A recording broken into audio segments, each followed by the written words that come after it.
Hai para penikmat ilmu, saya Rinda Cahyana.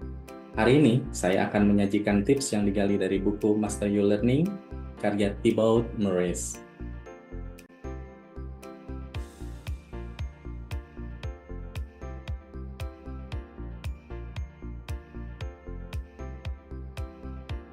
Belajar adalah proses yang memungkinkan kita berpindah dari posisi saat ini ke tempat yang diinginkan.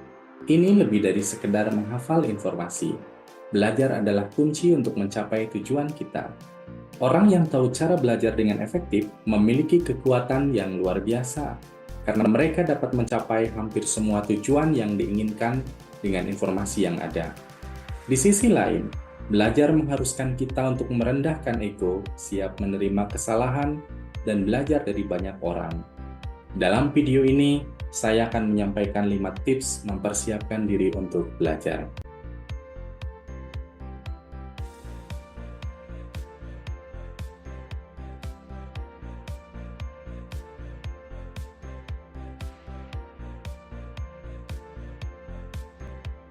Tips pertama, menciptakan mindset yang tepat.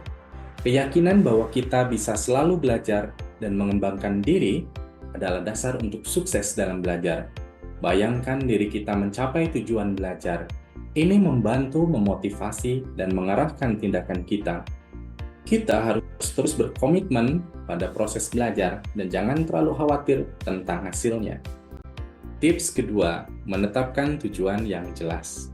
Pastikan tujuan kita spesifik, measurable atau terukur, achievable atau dapat dicapai, relevan, dan time-bound jangka waktu.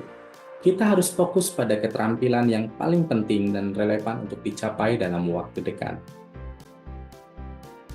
Tips ketiga, mengembangkan pola pikir belajar.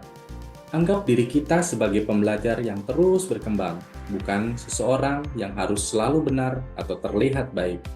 Kita harus menyadari bahwa kesalahan mungkin kita lakukan dalam proses belajar, dan kita harus banyak belajar dari banyak orang. Tips keempat, mengidentifikasi tujuan belajar. Semakin spesifik tujuan belajar kita, semakin mudah membuat rencana efektif untuk mencapainya. Bayangkan, hasil akhir yang ingin kita capai itu seperti apa, dengan jelas dan harus spesifik. Tips kelima, implementasi rencana belajar. Susun rencana belajar yang rinci dan terstruktur. Secara rutin, pantau kemajuan kita dan sesuaikan rencana jika diperlukan. Dengan mengikuti tips ini, semoga kita dapat mempersiapkan diri secara efektif untuk proses belajar dan meningkatkan kemampuan belajar. Cukup sampai di sini dulu para penikmat ilmu. Saya Rinda Cahyana, sampai bertemu di lain waktu.